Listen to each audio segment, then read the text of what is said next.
60,000 ఉద్యోగాల్లో గత ప్రభుత్వంలో వేసిన నోటిఫికేషన్స్ పేపర్ లీక్స్ వల్ల రద్దయినా మళ్ళా వాటిని నిర్వహించే వాటిని పెట్టడం వల్ల కూడా అది బడ్జెట్ పైప్ లైన్లో ఉన్నాయి. వాటిని పక్కన పెట్టి మనం కొత్త ఉద్యోగాలు ఇవ్వడానికి ఉండదు. కాబట్టే అవి ముందుగా నింపడం జరిగింది. వాళ్ళు ఎందుకు నింపలేకపోయింది అనేది నేను కాదు, వాళ్ళు మా బీఆర్ఎస్ మిత్రులు చెప్తారు.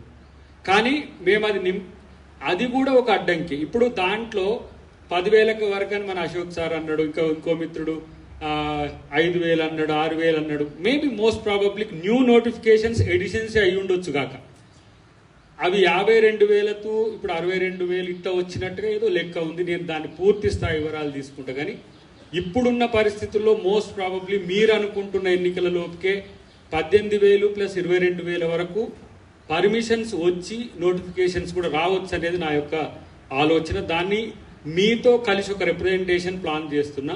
10 మంది మీరు ప్లాన్ చేసుకోండి, 15 మంది మీరు ప్లాన్ చేసుకోండి. అక్కడ కూడా వచ్చేదంటే మీతో భయపడేది. ఎందుకంటే మేమెందుకు భయపడమంటే మేమే మీరు కొత్తగా ఏం కాదు. కాకపోతే దయాకర్ ఇప్పుడు అధికారంలోకి వచ్చిన తర్వాత మొన్న ఎమ్మెల్సీ అవ్వచ్చు కాక. కానీ నేను ఇంతకుముందు చెప్పిన కదా, ఒక రోజున నేను కోదండరామ్ గారి దగ్గరికి పోతే ఊహించలే నేనైతే అసలు అంత స్పాంటేనియస్గా థౌజండ్స్ ఆఫ్ క్రౌడ్ వచ్చి.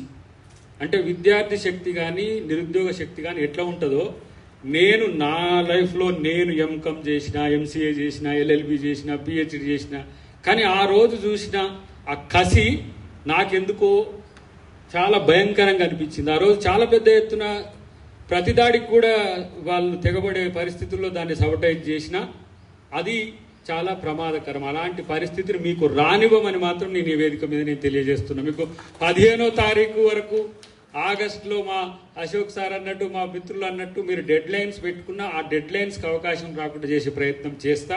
వీలైతే రేపే ఎల్లుండే ముఖ్యమంత్రి గారిని కూడా నేను మిమ్మల్ని కలిసినా అని కూడా చెప్పాలి. ఇట్లా మీడియా ద్వారా చెప్పుడు కాదు కదా, మిమ్మల్ని కలిసినా ఇట్లా పోయినా అనే విషయం కూడా చెప్పాలి.